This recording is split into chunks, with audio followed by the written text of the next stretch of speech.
Hey everybody, welcome back to Sip and Talk. I'm Joe. And as always, I'm ready to dive into some seriously juicy info with you all today. It's like we're mixing up a knowledge cocktail here. Strong stuff, but oh, so smooth going down. And I'm Sunny, your friendly neighborhood fact checker. I'll make sure we get all the ingredients right. Speaking of mixing things up, you know it's always a good blend? Travel whiskey and discovering awesome new things. You have to check out our friend Mickey's YouTube channel, Mickey to Life. Yeah, Mickey's the best. He's always got something cool going on. A huge good morning, afternoon, or evening to all the Sip and Talkers tuning in across whatever time zone you're in right now. Welcome to this highly requested health special of Sip and Talk. We absolutely had to do this one. I mean, my group chats have been, completely out of control lately. Oh, same here. Feels like everyone is suddenly turning into a health-anxious hypochondriac, just constantly forwarding these terrifying news links asking if they're going to drop dead from their lunch. Exactly. And the absolute biggest one right now, which actually originated in Asian media but has completely taken over the U.S. internet, is this idea that eating your leftover fried rice is going to give you deadly Bacillus cereus poisoning. Right, the infamous fried rice syndrome. Yeah, which sounds like some rare botanical toxin from a fantasy novel or something. Oh, yeah. I mean, is a bowl of day-old rice really a ticking time bomb, or is this just pure fear-mongering? Well, it's a classic case of taking a kernel of scientific truth and just blowing it wildly out of proportion for clicks. So the bacteria itself, Bacillus cereus, is absolutely real. Okay. It's found everywhere in nature. It really thrives in starchy foods like rice and pasta. Mm-hmm. But the biological danger zone only happens when you leave that cooked starch sitting at room temperature, specifically between 20 and 30 degrees Celsius for more than 2 hours. Right, because that temperature range perfectly mimics the human body, so the bacteria just rapidly multiplies on your counter. But wait, cooking it again should fix that, right? If I toss that rice in a wok on a high heat, doesn't the heat eradicate the bacteria? So the heat does kill the living bacteria, but here is the biological trap that actually catches people. Oh. Yeah. As the bacteria multiplies on your counter, it produces these heat-resistant emetic toxins. Emetic meaning? Meaning they trigger severe nausea and vomiting. So because the toxin itself survives the heat, eating that reheated rice will, make you intimately acquainted with your bathroom, even if the bacteria is entirely dead. Okay, that sounds miserable, but it's a far cry from dropping dead on the spot. I mean, our media is acting like one bite of leftover takeout is a fatal error. Which is incredibly dishonest. Mm-hmm. The media essentially takes a 1 in a million extreme case and packages it as an everyday imminent threat. Right, because fear sells. Exactly. Hmm. There are a very small handful of tragic, fatal cases in the clinical literature, but when you actually look at the medical data, those involved wild extremes. Like what? We are talking about someone leaving a bowl of pasta sitting on a warm kitchen counter for 5 entire days before deciding to eat it. 5 days? I mean, at that point, it's a science experiment, not lunch. And let's be honest, we cannot point fingers at overseas media for this panic. Our own American media landscape practically invented this model. So, our networks live and breathe the if it bleeds, it leads mentality. Totally. And for our local news and health blogs, it is entirely if it scares, it shares. You look at that massive viral trend on TikTok right now regarding fried rice syndrome. Tens of millions of views. It's what? Then you tune into our local 11 p.m. news broadcasts, and they use this sensational horror movie phrasing. They literally look right into the camera and say, "Is your fridge secretly poisoning you? Find out at 11." It's all driven by clickbait economics. The media desperately needs the traffic, and medical experts want a platform to warn the public about basic hygiene, so they just play along. Yeah, they do. But I will admit, there is a strange silver lining here. Nobody actually reads the official food safety memos from our FDA or the CDC. Oh, definitely not. Washington puts out these guidelines, but those government websites are just a ghost town. But you scare people with a viral video, and suddenly, magically, everyone remembers the golden rule to refrigerate their hot food within 2 hours. It is a manufactured panic, but it forces a reset on our basic food hygiene habits. It does the public health work for them, even if the delivery method is pure anxiety. So if the internet is just using our leftovers to farm clicks, what other kitchen anxieties are completely overblown? Let's dismantle some of the other myths ruining everyone's peace of mind. Yes, let's do it.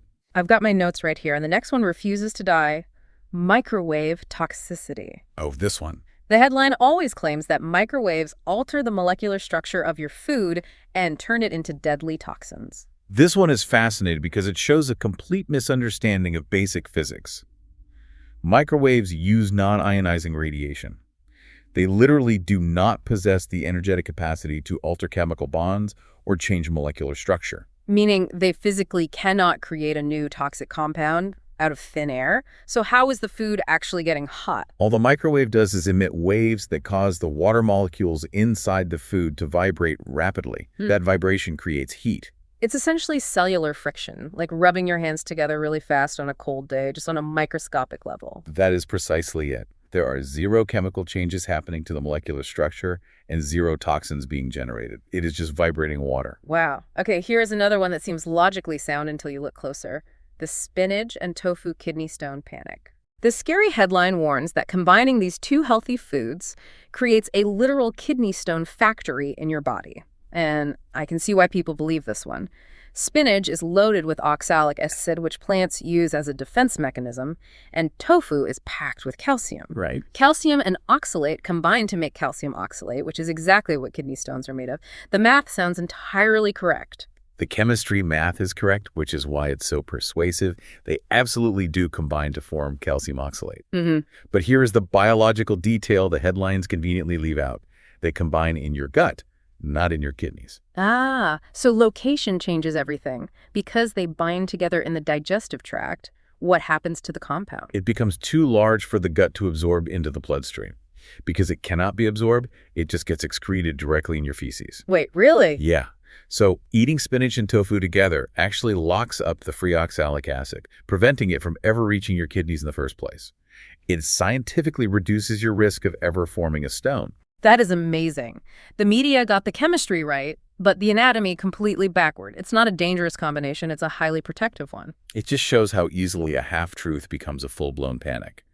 And while Asian media often focuses on acute food poisoning, here in the U.S., our news feeds lean into a totally different kind of fear. Oh, yeah. We are obsessed with miracle cures, detox fads, and invisible chemical paranoia. The American wellness scam is a massive industry. You constantly see those ads like the one-ingredient gut cleanse that doctors hate, or drink celery juice every morning to cure cancer. Which completely ignores human biology. Yeah. Your body's detoxification is handled flawlessly and exclusively by your liver and your kidneys. Right.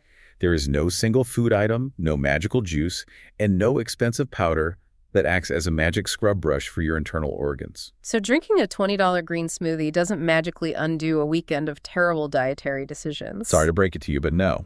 And when you trace the origin of these miracle cure articles, they're almost always sales funnels. You get to the very end, and they are pushing a proprietary dietary supplement. Exactly. But what about the chemical panics?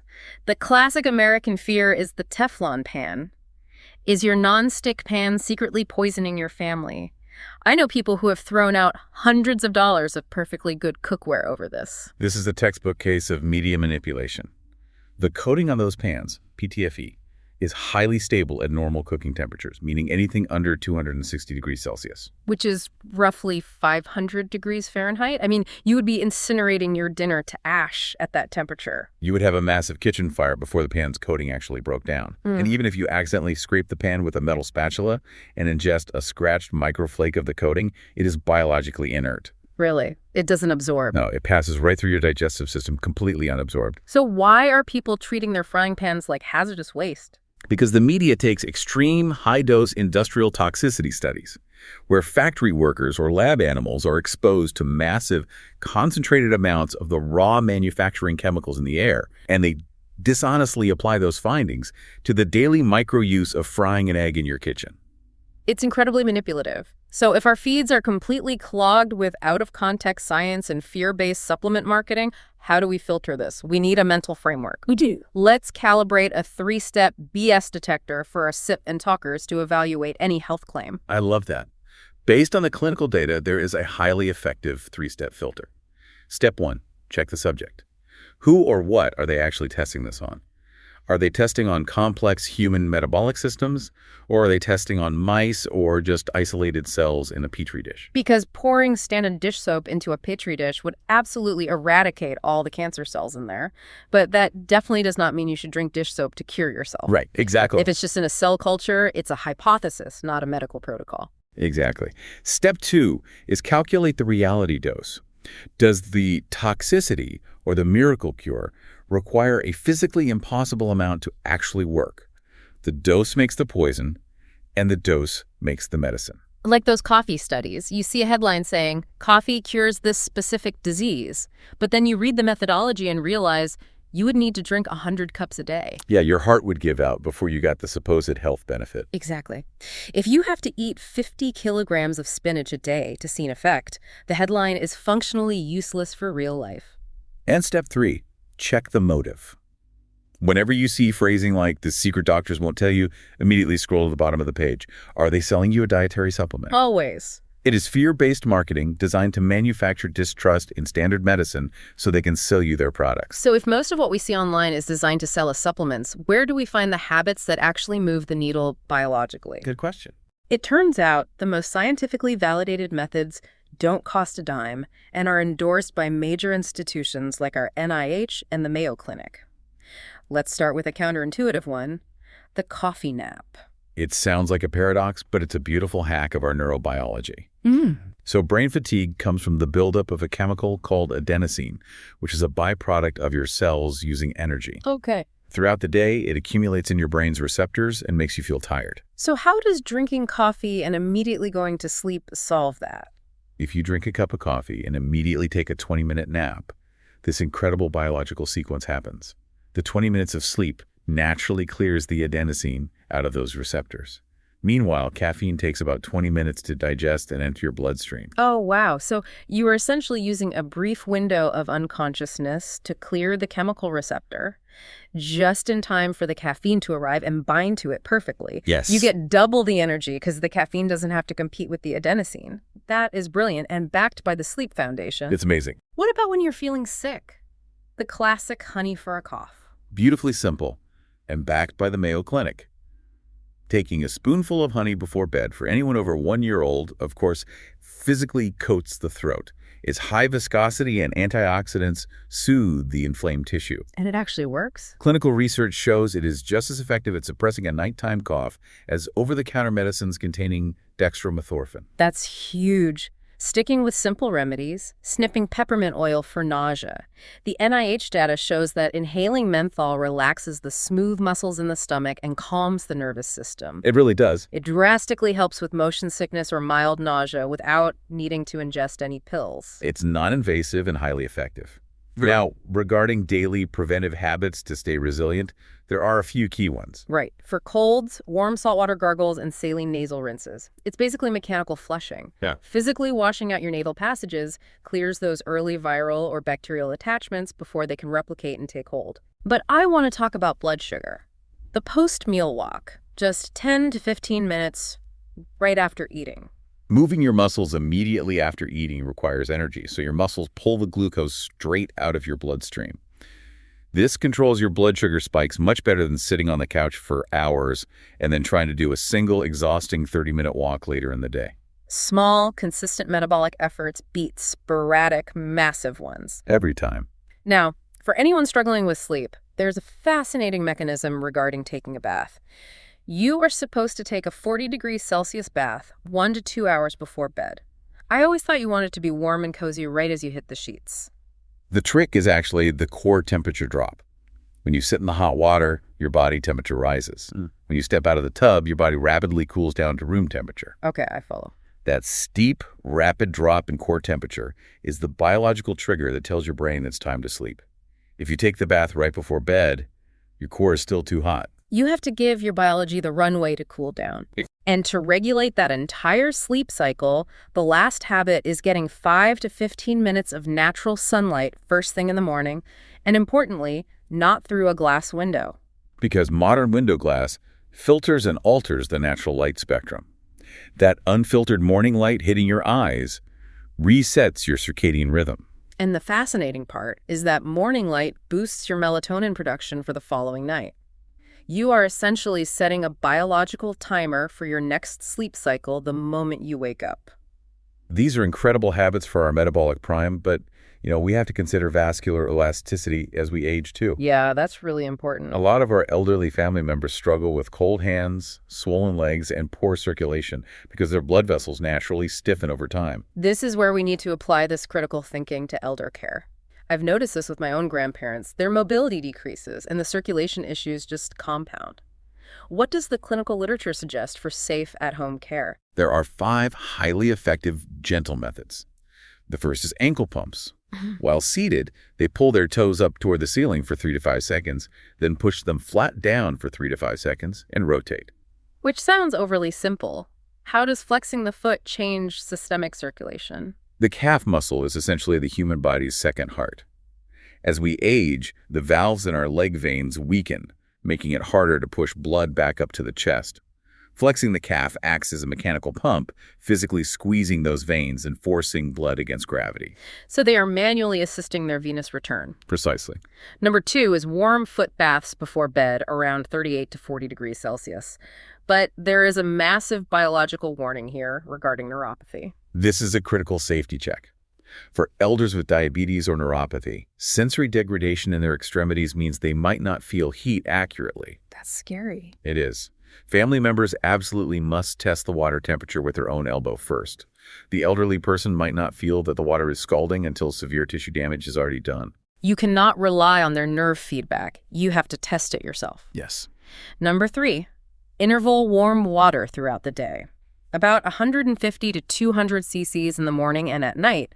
I've noticed older folks often stop drinking water past 4 p.m. because they're terrified of getting up in the middle of the night.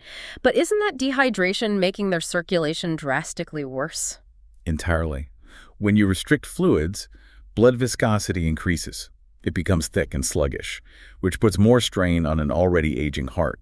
Scheduled, small intervals of warm water keep the blood flowing smoothly without overwhelming the bladder. Makes total sense. Number 4 is elevating the legs, just simple gravity drainage. Right. Placing 1 or 2 pillows under their calves for 15 to 20 minutes allows accumulated fluid and swelling to drain out of the lower legs. Just let gravity do the heavy lifting for the lymphatic system. And the 5th tip is ditching tight socks. They need loose socks to keep their feet warm, which stops blood vessels from constricting in the cold. But if the sock band is too tight, it acts like a tourniquet on the superficial veins. You're trying to keep them warm, but you're accidentally cutting off the very circulation you want to promote. Comfort and unrestricted blood flow have to go hand in hand. And that brings us to the end of today's health special. Our mission today and always is to promote independent, critical thinking in a world of absolute information overload. 100%. Pointing out media flaws or clickbait sensationalism isn't an attack on any specific organization. It's an objective look at the facts so you can protect your peace of mind. As a quick disclaimer, remember that we are offering data and lifestyle discussions. We are not giving official medical advice, nor are we giving investment advice, even though we didn't touch on stocks today. It's just a good legal habit. Always good to cover our bases. If you enjoyed this session, please hit that subscribe button for the Sip and Talk podcast. And a huge enthusiastic shout out to an old friend of the show, Mickey. Head over to his YouTube channel, Mickey to Life, to check out his incredible new travel vlogs. He is putting out some amazing stuff. Definitely check him out. As we sign off, I want to leave you with one final thought.